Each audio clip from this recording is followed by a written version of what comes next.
Hi, everybody. It's Alicia and Hey, this is Lorette. and today we're going to talk about popular generative AI models. So, as we are presenting this today, Lorette's going to be asking me some questions. I'm going to be hitting the models and saying, give me this, give me that, so we can find out what some of the models are like really good at. And then also, you can have a comfort level in using them. So, Lorette, are you excited about that? Yeah, very excited. Okay, so Alicia, let's go ahead and jump in. So first of All all, right. my question before we get into the different models is that Sure. when this all started, when everybody was like, hey, AI, it really started with ChatGPT, am I right? And then all these other ones started popping up. Is that Correct. correct? I mean, to the public, to the To the general public, public. right, Right, to the right. public. To the public, to the general public. Right. And so one started and then all these other ones started popping up. Now, why did these other ones started popping up? Because they are specializing in specific things or just different businesses wanted to get a piece of the pie? Like, why There are you all these go. models coming up? Well, where AI is going, the trajectory, everything has to have AI in it. So now it's a competition also to stay relevant, to keep the eyes on you. So you see Google competing, Facebook competing, Microsoft competing, OpenAI competing, to all have Anthropic competing, to all have tools that people use. They want the users. And then they Right. all have some sort of monetization model in them. So they're making money, Lorette. It's a money grab too. We're in the AI gold rush time. Somebody say AI gold rush, right? We're in the AI gold rush time right now. So if want to stay relevant, if you want to make that money and if you want to serve your population and get a new population and new customers in, then you have to, those big companies, they have to have a model that people can use and talk about, like we're talking about them today. Right. And so as we go through these models, how do you know which one you want to use? Is it really a personal preference? Like this one does this, so I'm going to use this. Is it, Right. how do you pick one? Right. I mean, I always tell people, play around with it and see what you like. I will tell you, Lorette, ChatGPT, my favorite for content creation, hands down. But that's also because I know how to use it and know how to use it well. But for someone who doesn't, know how to use a tool too well, maybe they will like Claude better because it's a little bit more beginner friendly if you don't have any training on AI tools. And if you're looking to make images, maybe you'll like, and that's what we're going to showcase here today, like these different tools and what they're good at and why you might use multiple tools. I will tell you, I use ChatGPT and Perplexity the most out of this list, but there are times when I use these other tools for specific things that they're really good at. And that's what we'll talk about today. Right. Okay. So let's jump in. So let's talk about Okay. the first one. So we want to talk about the first one then, ChatGPT. Yeah, sure. So I have my ChatGPT open, and ChatGPT by OpenAI is a great content creation. It creates images as well. Image creation. It creates code. There's extensions you can pull into it. There are GPTs, which are small like softwares that you can create with ChatGPT that solve problems. So there's a bunch of different things that you can do with ChatGPT. But what I love with it is its writing capabilities. And so you can train it to write in your style and tone, or just, generally write and tell it a style and tone to write in. And the thing that I like about it too is that it's always evolving. There's always some new development with it. They just did this, they just did this, just new Right. upgrades. So, Right. but really all of them, I mean, they all have to keep up. So, They I do. mean, that's like you said, because we're in the gold rush right now and it's a competition. So one's got to say, hey, I just released this. Oh, yeah. Well, I just released this. Oh, That's well, I right. just released this. So it's great for us for sure. It Okay. it So is. show us an, yeah, Wait, go ahead. let me go on that point. It is great for us, and then us as the users. So whether you're a Right. business owner, a professional, you want to level up your career, you're an AI consultant and you want to know these tools so that you can teach them, like it's important to know them and know kind of what's out there and the most popular tools. But yes, then you'll find that you will use one over another, and you'll create your own tool set of the ones that you love. But go ahead, Lorette. Okay. So show us an example of some creative writing with ChatGPT. So is there anything that you want me to write about? So yes, do Okay. a short story about a time traveling cat who saves the city. Write a short story about a time traveling cat who saves the city. So the only thing that I would add to this, Lorette, is I would add who the story is for. So let's do a children's story. So Okay. now the tone and style is going to be for a child, and you're going to find it more amusing for a child, and then it's going to have those elements in there, the lesson and all that kind of stuff. So let's hit go and write a children's story about a time traveling cat who saves the city. So it says, hey, kids, gather around because I've got a perfectly amazing story to share with you today. It's about a clever, adventurous cat named Whiskers who has a secret talent. He could travel through time. One sunny afternoon, Whiskers was lounging in a windowsill, basking in the warm sunlight. Suddenly, he felt a strange tingle in his whiskers. Before he knew it, he was whisked away. So just an example, Lorette, of a story. Let's go. Oh, it's still creating it. Let's read the end of it. But you see here, it has the lesson in it. You can start to see the lesson. From that day on, Whiskers knew that whenever the city needed him, he would be there, ready to leap into action. And who knows, maybe one day you'll see him too, saving the day in his own whisker-touching time-traveling way. So it wrote the story. And the thing about when ChatGPT writes the story, you could say something like this. This is great. What did you think about when you wrote this story? So when we ask it this, what's the word in there that like blows your mind, Lorette? What did you think about that? I'm giving you a hint when you wrote this story. Sorry, my internet froze. I just came back. I said, when you read this question, the next one, I say, this is great. What did you think about before you wrote the story? What is the word that really stands out to you? You know, that I'm asking AI. It's the word think. So now it says, you know, here's what I thought about. First, I wanted to create this adventure. Next, I focus on the setting and problem. And then I also thought about how to weave in action and suspicion. And then lastly, I aim to include a positive message. So the AI is actually quote unquote thinking about what to write, right, before it writes it, which is always pretty cool. And it knows the types of elements to include in a kid's book. Right? That's now, right. if you did like a romance novel, it would be completely different. Correct. Yeah. And then you can also customize it. You're saying, I want the cat to be this, I want it to be in this city. So you can do all that type of customization to it as well. Correct.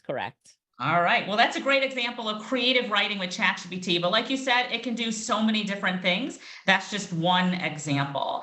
So let's go into the next one. The next one is Claude, also known as Anthropic. Anthropic. It's also known as Anthropic. And so it just has two different names. Well, the company is Anthropic and the tool is Claude. Like OpenAI is the company and ChatGPT is the tool. Got it. Mm-hmm. All right. So Claude is another tool, and I've actually heard quite a few people use this one. Like you said, I think this is more newbie friendly. It's more newbie friendly, and you know, different people like it for different reasons, but yes.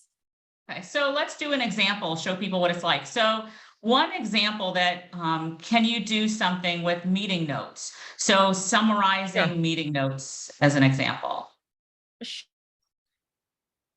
Notes on my computer. Let me look really quickly. Where are my notes? Let's look in my downloads folder. Oh, here we go. Here's some demo meeting notes. So I'm going to ask Claude, summarize. So you can upload documents here, Lorette, and it can be pretty big. I find that ChatGPT is really good in you uploading documents and reviewing as well, but this is just one. Summarize these meeting notes for me and put them in meeting minutes style. I don't even know what professional meeting minute style is. And Alicia, you're doing meeting notes, but I could do anything like a document of some sort that I need it summarized. Correct. So it summarized these notes from a meeting for me and put them in professional meeting notes style. So while it's doing that, let me see if I can actually pull up the meeting notes for you, Lorette, so we can look at them. So The meeting is about converting extra office space into an artificial intelligence learning lab. So this is the meeting, and you can just see people having conversations back and forth. So it's going to take those meeting minutes and the meeting notes and convert it. So here you go. You see meeting minutes, the date, the time, the attendees. So it took all those speakers that I showed you, put it in attendees, the project overview, status requirements, the action items, the timeline, additional suggestions, next step, And then it's like meeting minutes prepared by me. So I'll always volunteer to take the meeting minutes. And then it shows what the agenda was right here. So it's really good at doing something like that. All right, quick and easy, quick and easy. Quick and So easy. there's really no excuse for a lot of things these days, because you can use these models to do a lot of things. Yeah, I want to show you one ahead. more thing that it does really well, Lorette, and that is, oops, start a new chat.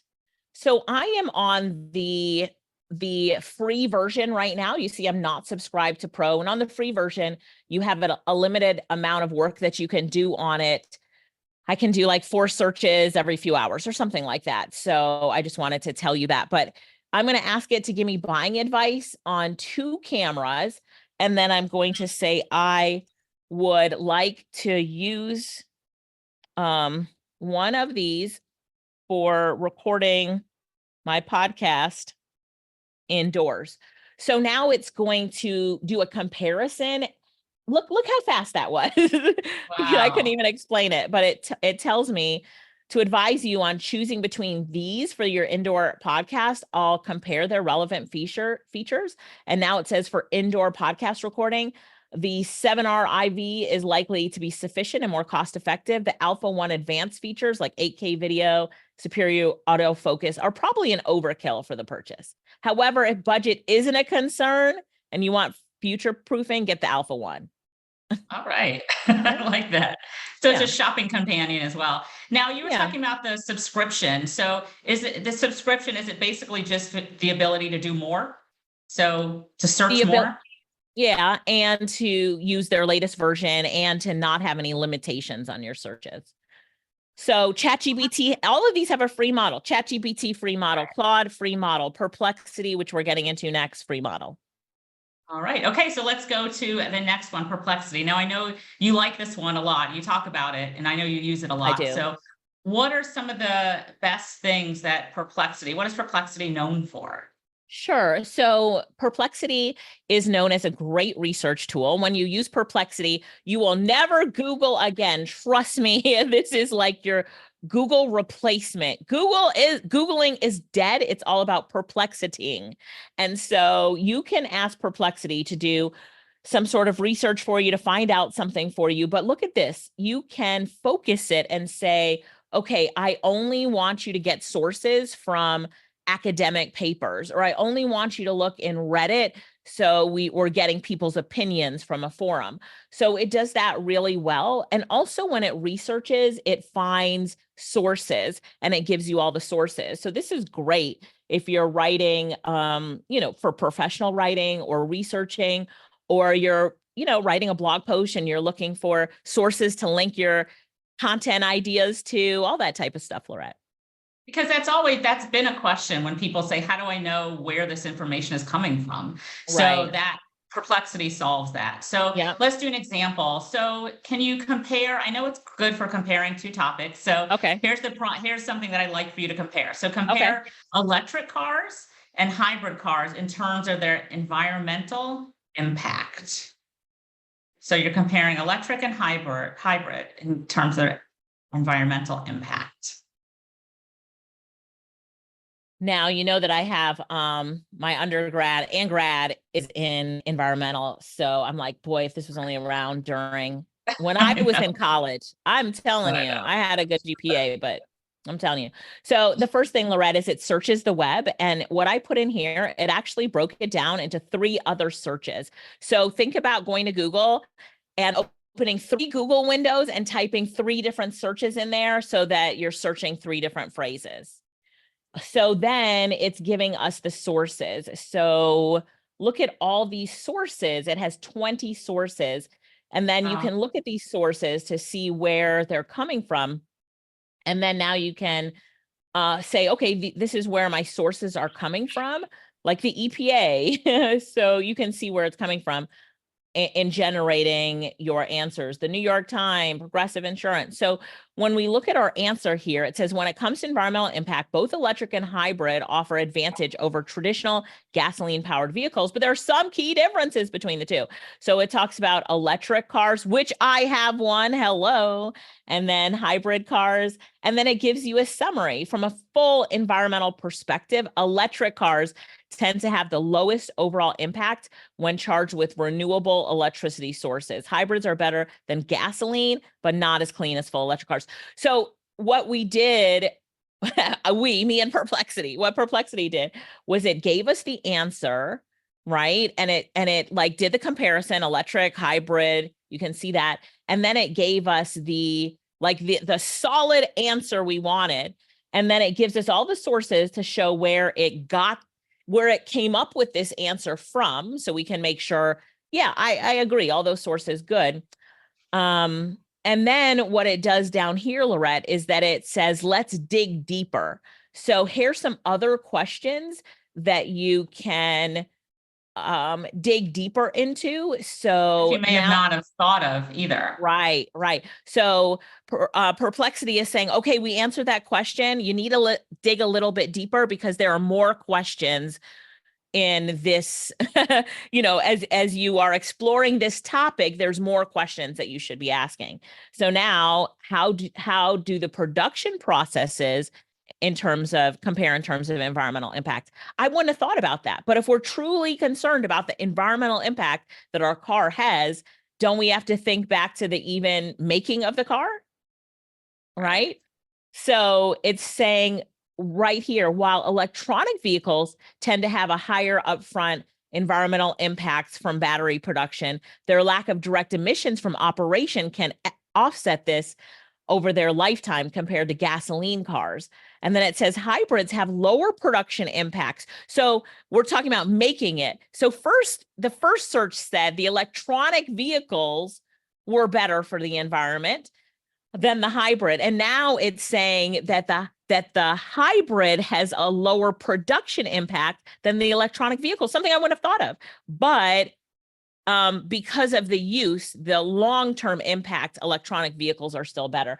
Wow, what a thought pattern that it led us through. Could you see that? Yeah. And then also on the right-hand side, I see they pull up images, you can search videos, you can generate an image. Correct. You can do all stuff over there. Okay. Yeah. And it gets better and better as it progresses. It just, Perplexity just keeps getting better and better. So yes, these are the images. So now you can see these images that are online about this, and then you can watch videos. It links right to California, YouTube. renowned for its progress. Oops, it links right to YouTube. This is an amazing research tool for sure. Amazing. So use it. All right. Well, good. All right. Thanks, So Lorette. go ahead. No, I just said thanks, Lorette. That's one of my favorite. So that's Perplexity. And now we're going to go to Gemini, which is created by Google. So let's see. Gemini can do lots of different things. So let's use Gemini to create some images. So can you create let's create a digital painting of a serene forest at sunset. Serene forest at sunset. All right. And we're going to press go. And then it's generating text and images. Now, as you could see, though, a lot of the different tools create images too. ChatGPT does it. You just showed how Perplexity can generate images. So you kind of just see which one you like better, right? That creates the images that you want. And I will say sometimes so I could take that same prompt and put it in, or the same need and put it in other AI tools and see which does the best. So sometimes I'll say, okay, I want this serene image that looks like a painting. Let me try it in Bing. Let me try it in Midjourney. Let me try an ideogram and see which one I like the best. So I can also go, if it's a big deal to me, I can also go between different AI art models to look at that as well. Right. Okay. And so those are some great examples of that prompt that I did. Now, if you go back to the first homepage of Gemini, Yep. so you can see it gives you prompts as well. How can I help you today? And give you some examples and so forth. So it's very similar to the other ones as well. Once again, just play Correct. around with it, see which one you like. We just gave you an example of how it can be used for image creation, but it can also be used for pretty much the same, the other things that you were using with the other tools as well. That's right. That's Right. right, Lorette. Yeah. So that was All right. Gemini. So that's Gemini. Next is Llama, which is from Meta AI. Yep. Right. So, yep, Meta AI. So this is, Facebook. This is Meta's AI tool here, and good for some things as well, but it's pretty good at writing and generating images. But go ahead. Yeah, and so there's some prompt examples there. Make my email sound professional. Play 90s music trivia. So giving you some things to ask Meta about. But Alicia, let's do something fun. Let's do a dialogue generation. So Okay. we've talked about how you can use AI to, like Alicia did the children's story for that first one, ChatGPT. So this one, let's create a dialogue between two characters. So write a conversation between a doctor and a patient discussing treatment options. Okay. So this is creating dialogue. Here we go. So hang on. It's having me log into this one, Lorette. Oh no, I can continue without login. So let's do that. Confirm my age. Well, guess what? I'm going to pause my screen for a minute while I enter this in. Hang on 1 second. Lorette's laughing. I see you, sister. It's okay. All right. So it's creating the conversation. So can you see that? Let me make it a little bit bigger for you. Maybe it won't. It's not letting me expand the screen, but here it is. We can see it. Okay. Yeah. I see you. You're concerned about your recent test results. Let's discuss your option. Yeah, I'm worried. What are my choices? Well, so, something there that somebody who's about to talk to their doctor can say, create a conversation between myself and my doctor over this diagnosis so that they can see how the conversation might flow when they bring it up. That's a good example. And then you can, like I said, use it for other things. I know one thing that I used it for was to explain something that was really technical, to explain it in everyday terms. So I would understand it. So let's do that. Yeah. Explain how blockchain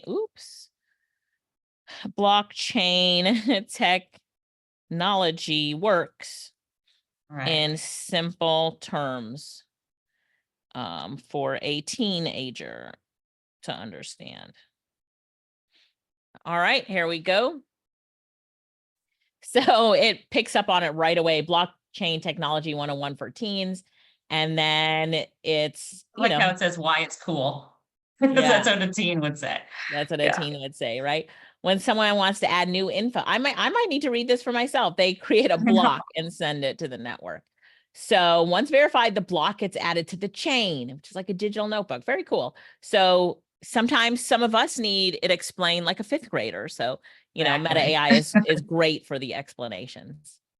All right, great. So now let's go on to Microsoft CoPilot. Right. So Microsoft CoPilot can do a lot. Let me open up CoPilot. CoPilot's popular sort of in the corporate space, because if you already have like Microsoft 365, you can integrate CoPilot in. And so it'll appear on your documents and in your email, and it will help you. It'll be your AI companion throughout the Microsoft suite of tools. And that's a lot about why people like CoPilot. But let's just look at one of these suggestions it has here, Lorette. So it says, compose all of these. I was just saying, I love how all of these have suggestions, because a lot of times you don't think about even some of these things that they're recommending. There's at the top right, vacation planner, cooking assistant, fitness trainer, all those different things. Those are CoPilot GPTs. Some of in the middle, how to overcome procrastination. So it can help you in so many different ways. And I love how they give suggestions. Yeah, they do. So this one is create a table that helps me plan lunches for the week. So now here you've got your day, your lunch option 1, 2, and 3. And then look here, Lorette, you can click on this, and then it will it'll export it so that you can open it in Excel. For me, it's Google Slides because that's what I use, but you can see that it's now exported already. Isn't that cool? I And saw I your bet, face. You're like, what? no, but I bet from here you can also ask it to create your shopping list as well. Yeah, Like you could absolutely. ask it. Yeah. Yeah, yeah. You know, I was So just thinking about that because my daughter, I'm going to have to start making lunch for her for the first time. So this may help me how to make lunch for a kindergartner. What should I make every time yeah, to I take to like school? that.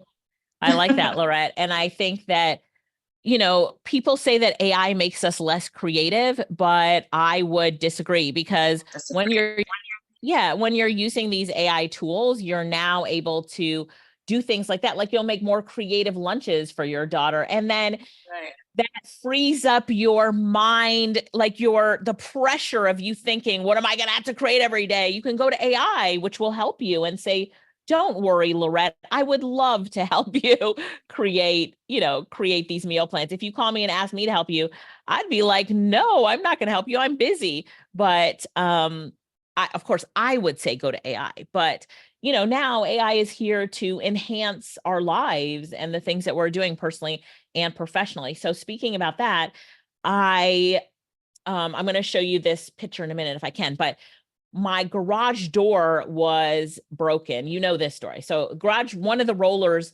came off of the garage door thing. So I asked Greg, I'm like, come on, Greg, could you fix the garage door? And he wasn't fixing it. So I was like, you know what? If I buy the part but he didn't want me to hire a garage door company. But if I buy the part and put it on his laptop, he'll see it there and the garage door will get fixed. And it worked, Lorette. It worked. So what I did was I went to CoPilot and I say, sorry, this part on my garage door is It's not, garage. you're right, is not working. Hang on. Garage door is not working. And I don't even know what you see how the predictive text is so accurate where it Yeah. says that what it is. I do. Can you tell me what this rolling piece is so that I can order it online, please? Right. And so then you're going to press go. So you can submit. Oh, I put it sideways, but anyway. So now it can analyze the image and tell me what it is. And this is something that is really easy to do on your phone. So if you have it on your phone, it will analyze whatever the thing is that you're, take a picture with your phone and put it into CoPilot and be like, what is this? But look how CoPilot analyzes this, Lorette. It gives me the options. First, it tells me what it is. It's like, Right. okay, lady, that's a garage door roller. It's a circular movable part. Yeah. And then it gives me the options that I can, purchase it. And here it is on Amazon and the different price points, Home Depot, Amazon. And then a reminder to measure my existing roller size and dimension. And then it's going to give me links to all the rollers so that I could buy it. And then it will even give me YouTube videos to learn more about doing this. And then it does the dig deeper as well. So it's like, well, how do I replace it? Once I get this part, what do I do? And then it tells you how you can replace it. So it's going to do that. So Lorette, I had fun with you today going over the popular generative AI models. Go ahead. What were you going to say? No, it's great. Thanks so much for all this information on the different AI models. Like you said, now it's really up to you to pick the one that you want to use. And like we said, there's different ones that can be used for different things. So have fun, play around with it. You're not going to break it, test it You're not. out, try it and choose which one you like. Yeah. And then always remember that like when you have a problem or you're thinking Right. about something or you're thinking about going to Google, don't do it. Go to Perplexity. When you're like, oh, I have to, call someone to figure out what this part is, whatever. No, just ask CoPilot or, you can ask any of the AI tools. So think about how you can make your life easier so you can spend time on the things that matter to you instead of the frustration of having to figure out something. So you've got to write a speech for something. You could spend days trying to write your speech, or you could go to ChatGPT and have it done in 50 seconds. So you think about, how can I save time so that I can use the saved time on something that I enjoy for myself and for my family. And on that note, everybody, thank you so much for being here. Lorette, thank you so much. This was fun, and bye for now. All right, bye-bye. Have fun.